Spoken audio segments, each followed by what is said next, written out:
Here, an injured animal is left to its own fate. There is no mercy.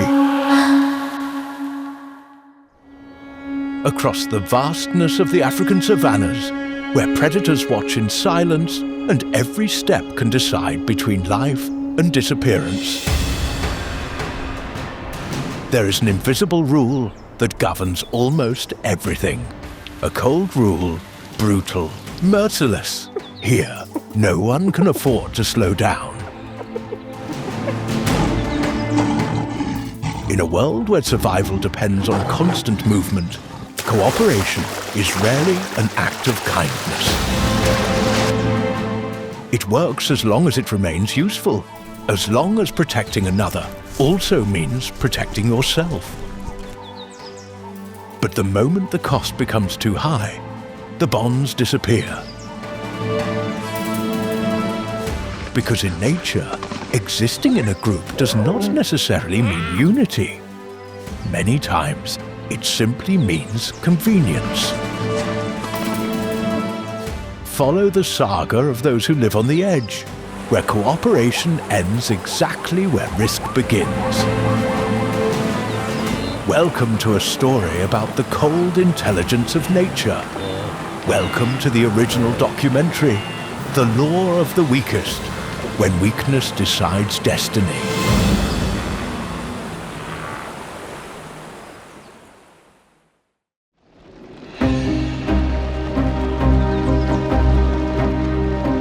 And it is precisely within this cruel cycle, where stopping means dying, that the greatest travelers of the African savanna emerge.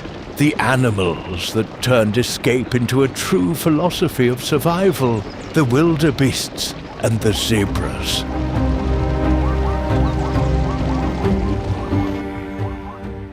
Every year, hundreds of thousands of them cross the plains of East Africa in one of the greatest migrations on the planet.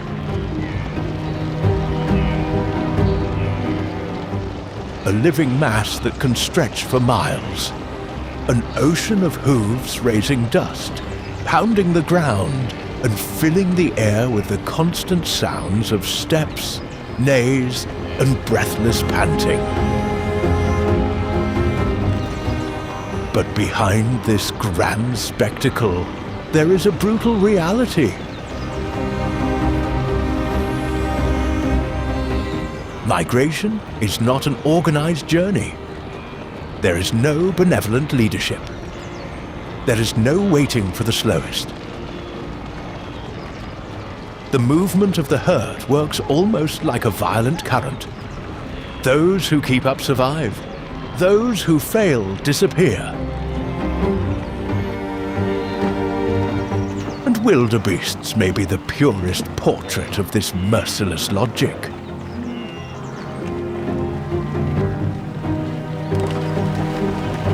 Physically, they do not look like animals built to inspire confidence. High shoulders, a sloping rear, thin legs, and a face that always seems tired. But despite their strange appearance, wildebeests are extremely resilient. They have to be.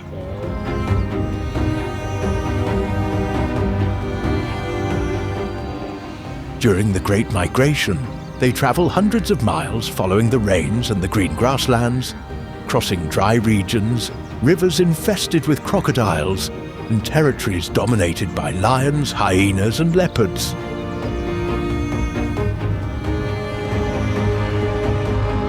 But there is one important detail. The true power of the wildebeest is not in the individual. It is in the crowd. Alone, a wildebeest is vulnerable. In a group, it becomes part of a moving wall of bodies. And that is exactly where the main strategy of these animals comes in, the dilution of risk.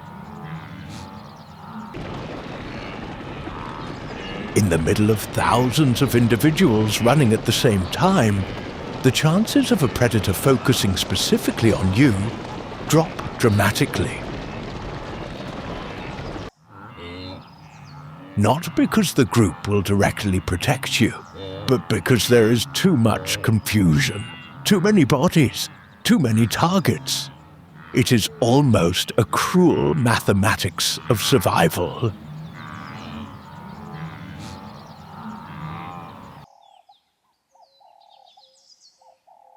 And that is exactly why the weak cannot slow down the herd.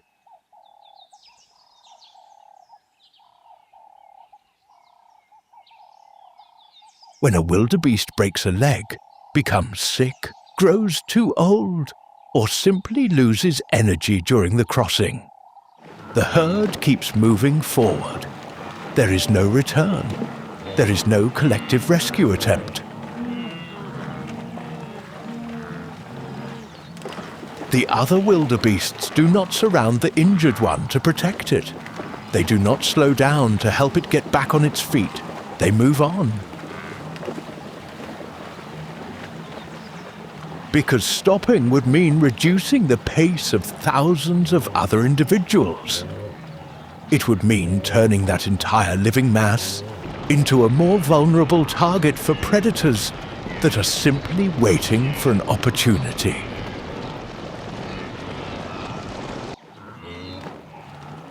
And the predators know this perfectly well. Lions watch the migrations, looking exactly for the individuals that begin to lose speed. Hyenas follow from a distance, waiting for exhaustion. Giant crocodiles position themselves in the most dangerous rivers, knowing that in the chaos of the crossings, there will always be someone tired, injured, or too desperate to cross with precision.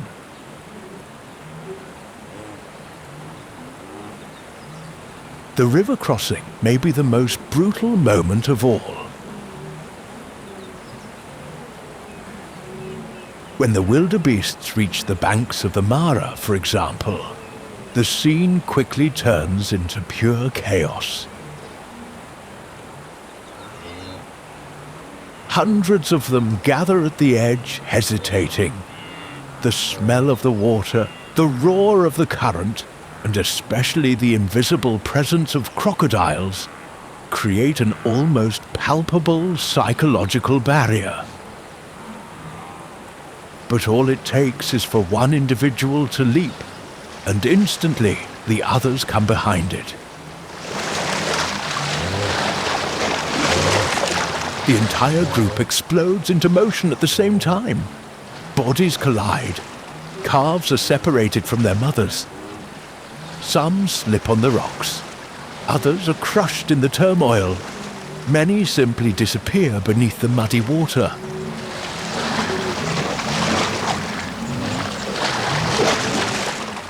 And still, the herd keeps crossing. Because the goal was never to save everyone.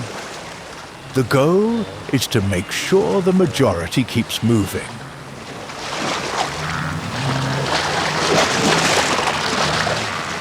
This behavior may seem cruel to human eyes, but for wildebeests, it is efficient, extremely efficient.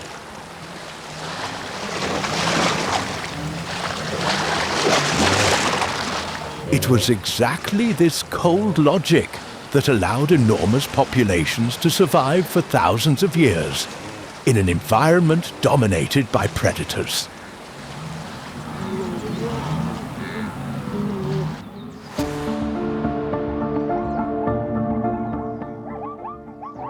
Zebras follow a similar philosophy, although in a slightly different way.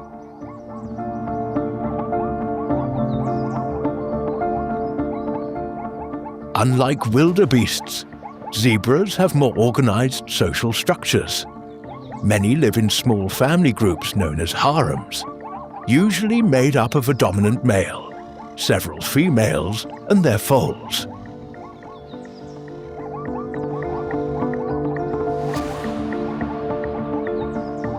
There is recognition among the members. There are social bonds. Mothers protect their young. Males defend the group against threats.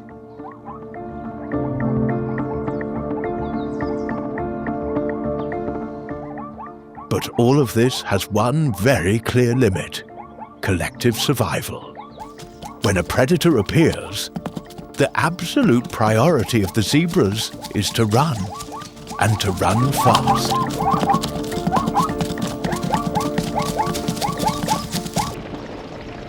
Their stripes help create visual confusion during group movement. When dozens of zebras bolt at the same time, the black and white patterns scramble the predator's perception, making it harder to focus on a single target. It is another form of risk dilution.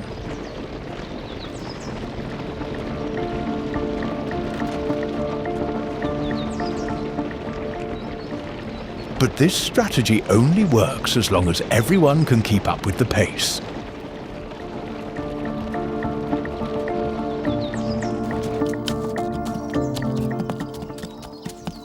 A zebra that is too old, sick, or injured quickly becomes the most vulnerable link in the chain.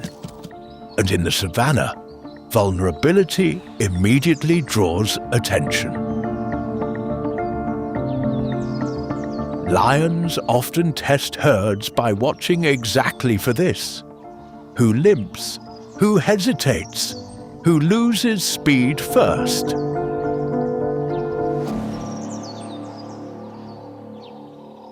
The healthy zebra keeps running, the group keeps moving forward, and the individual that can no longer keep up ends up isolated, often hearing the sound of its own herd fading into the distance while predators begin to close in.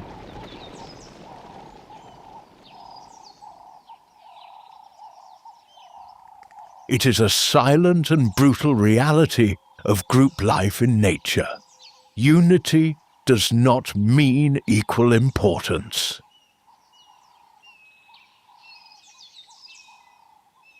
In wildebeests and zebras, collectivity exists because it increases individual chances of survival.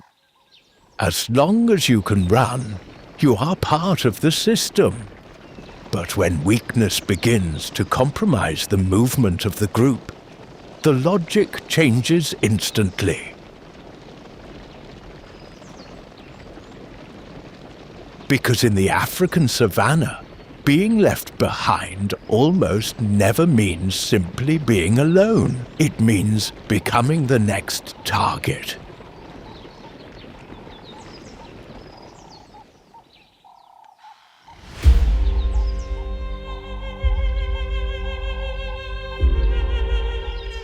But there is one group in the African savannah where this logic becomes even more contradictory. An animal that at first glance seems to represent the exact opposite of indifference.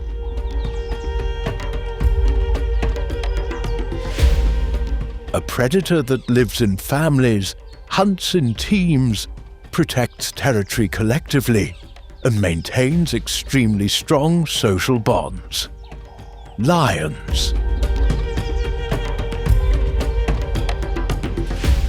Few animals symbolize the idea of unity as strongly as they do. A pride of lionesses surrounding a giant buffalo, males patrolling borders side by side, females caring for one another's cubs. All of this creates the impression of a society based on cooperation and mutual protection.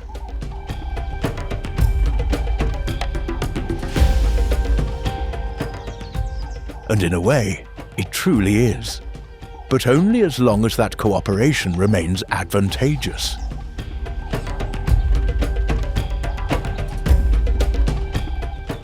Because behind the appearance of unity, there is an extremely harsh, competitive, and often brutal structure.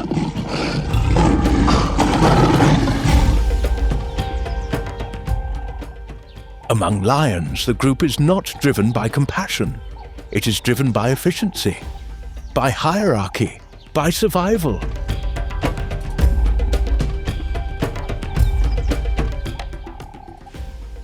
And perhaps no moment reveals this better than feeding time.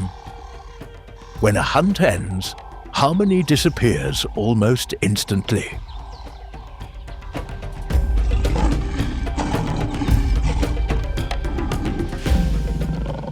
The same group that worked together during the chase now begins a violent dispute over the food.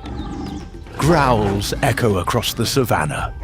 Bodies shove each other, teeth are bared, paws strike faces. The smell of blood mixes hunger, tension, and dominance in a matter of seconds.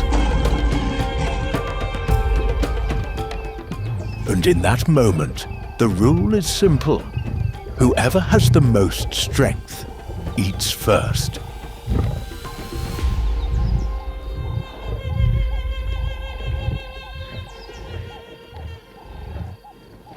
The large dominant males usually claim the carcass before everyone else. Even if they took little part in the hunt, their size and intimidation guarantee absolute priority. Then come the adult lionesses, and only at the end, when almost everything has already been consumed, the cubs try to approach.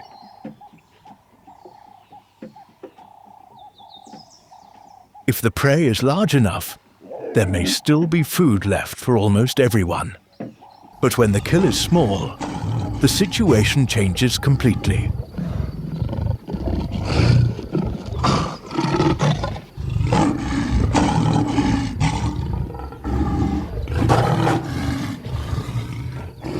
Cubs may go hungry while watching adults fight over scraps.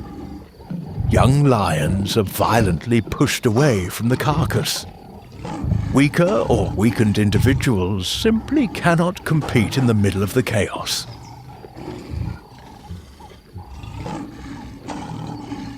And this happens because, for lions, feeding is not just survival. It is physical hierarchy being constantly reaffirmed. The strong maintain their position because they can impose fear. The weak quickly learn their place within that structure.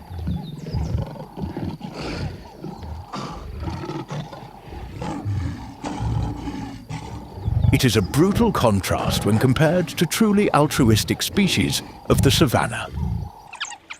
African wild dogs, for example, often regurgitate food for pups, older individuals, or injured members that stayed behind during the hunt. In lions, this behavior practically does not exist in the same way.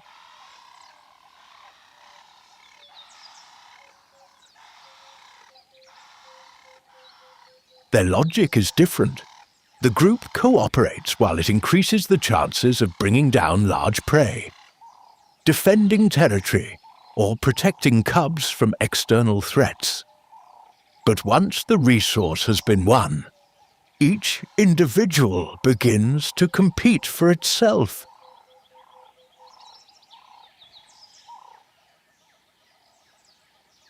And this reality becomes even crueler when a lion stops being useful.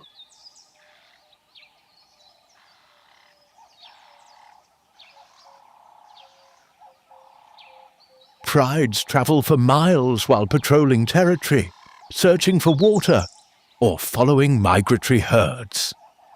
And an individual unable to keep up with this rhythm, whether because of a broken leg or very advanced age, quickly begins to fall behind. The others may end up abandoning it.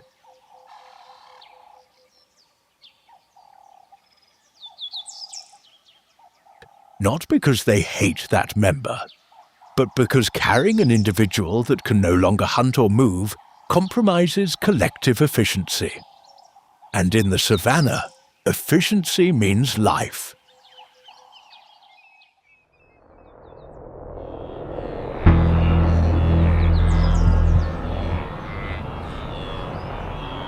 And after the great migrants, and the lions themselves, come animals that have taken this logic of individual survival to another level.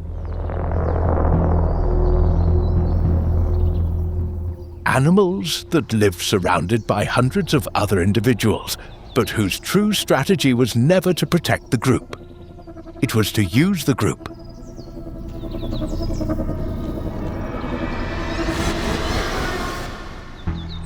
Gazelles and Impalas may be some of the purest examples of what could be called the statistical survival of the African savanna.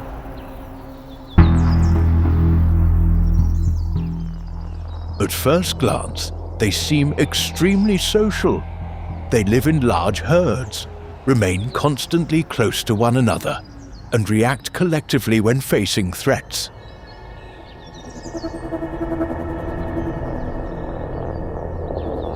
When a predator appears, dozens of bodies bolt at the same time in a synchronized explosion of speed, leaps, and sudden changes in direction. But behind this apparent unity lies a logic far less emotional than it seems. Because these herds do not function like altruistic families, they function like systems of probability. The greater the number of individuals around you, the lower the chance that you will be the chosen target. This is called the dilution effect.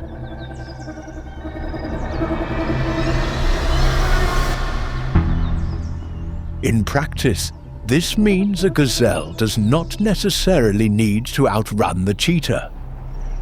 Often, it only needs to run better than the gazelle beside it. It is a brutal reality, but an extremely efficient one. And perhaps this is exactly what explains the almost shocking behavior of these herds during attacks.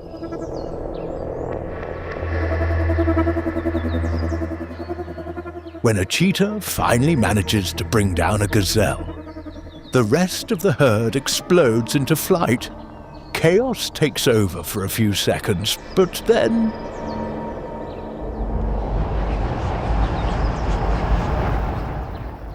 something remarkable happens. As soon as they realize the predator is already occupied holding a victim, many of them simply slow down. Some even return to grazing just a few yards away, as if nothing had happened.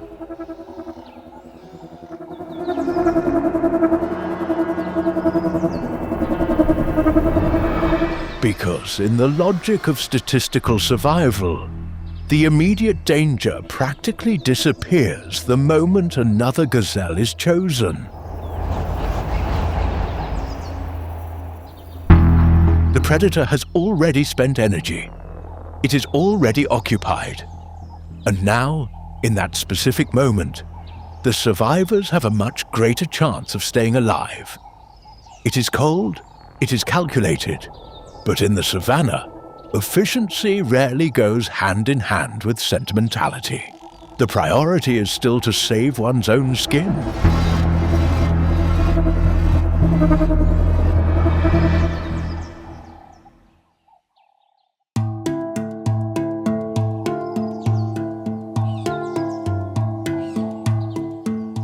But if there is an animal capable of turning social coexistence into a true machine of internal competition, that animal is the hyena. Few predators in Africa live in societies as complex as theirs. Spotted hyena clans can gather dozens of individuals, forming organized, intelligent, and extremely efficient groups.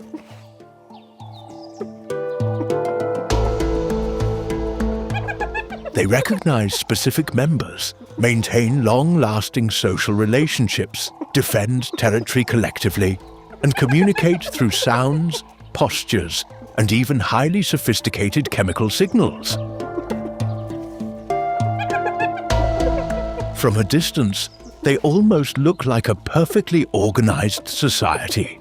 But all it takes is a closer look to realize that this entire structure rests on a brutal foundation: absolute hierarchy. Because among hyenas, cooperation does not mean equality. Quite the opposite.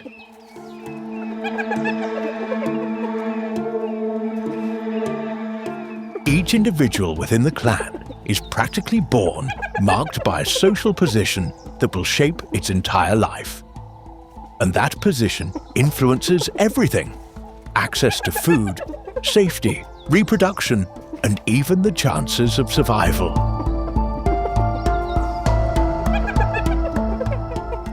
Females completely dominate spotted hyena society. They are larger, more aggressive, and have absolute priority over males during feeding.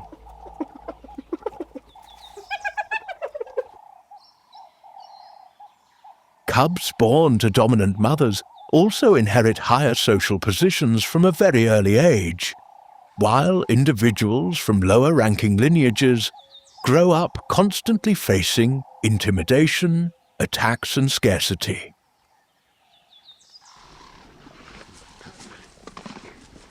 And it is precisely during feeding that the true nature of this society appears.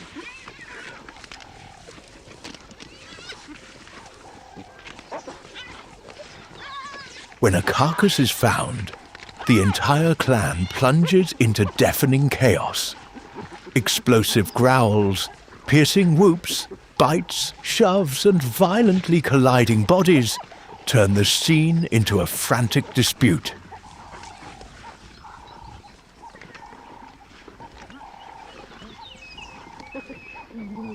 But in the middle of that apparent disorder, there is an extremely rigid order. Dominant individuals eat first, always, and their subordinates note this perfectly well.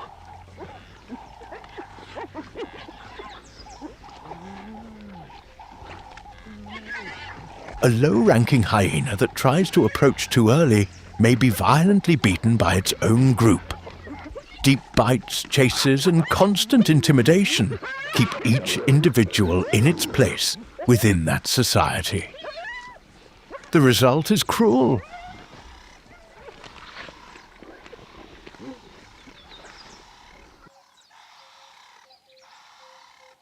A healthy and strong hyena can still fight for space at the feeding site.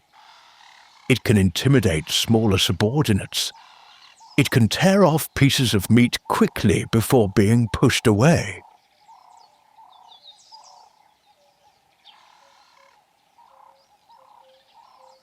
But when an individual suffers a serious injury, the situation changes drastically.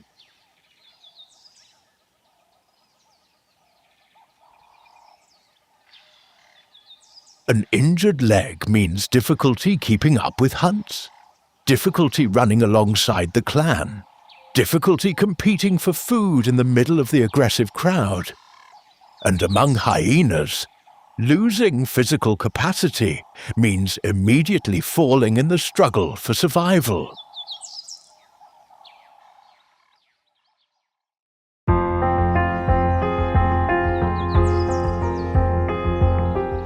And if among mammals there are still some traces of social bonds, even if limited by convenience, in the great reptiles of Africa, that logic almost disappears completely.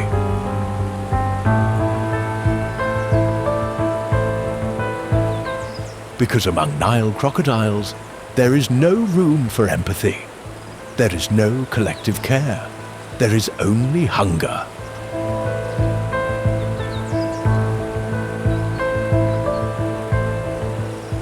At first glance, they may even appear cooperative. At certain moments, dozens of crocodiles gather side by side around a massive carcass. Enormous bodies share space along the riverbanks. Some remain partially submerged, while others violently tear pieces from the prey. The scene almost creates the impression of group feeding.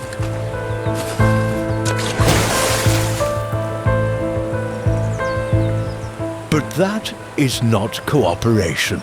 It is temporary tolerance. A tolerance created only because there is enough food to avoid immediate conflict.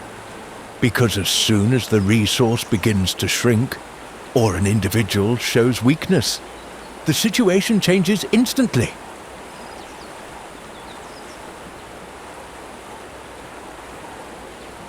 The Nile crocodile is one of the oldest and most brutal predators on Earth. An animal practically shaped by pure predatory efficiency.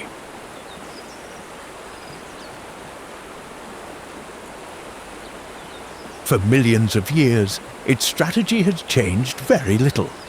Wait, strike with violent explosiveness and consume anything it can overpower.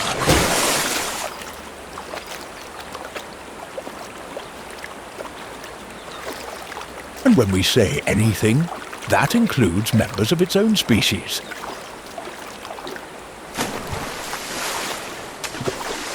Cannibalism among crocodiles is extremely common. Adults frequently attack smaller individuals. Hatchlings constantly disappear within their own habitat. Young crocodiles must live in a permanent state of caution, because any larger animal may see them not as companions, but as easy protein. It is an environment where the species itself becomes a constant threat.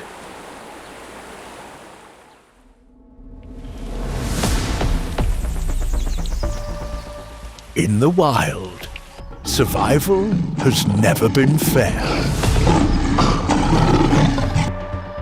For a long time, we have looked at prides, herds, and clans as symbols of unity. As if living in a group meant guaranteed protection, mutual care, companionship. But the African savanna reveals a much harsher truth.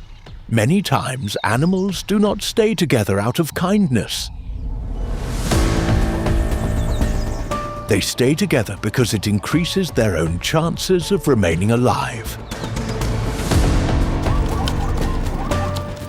It is exactly this relentless logic that has shaped some of the most efficient survivors on the planet. In the end, perhaps the greatest law of nature was never the law of the strongest, but rather the law of the one who can keep up with the group. And when that stops happening, destiny has already been decided.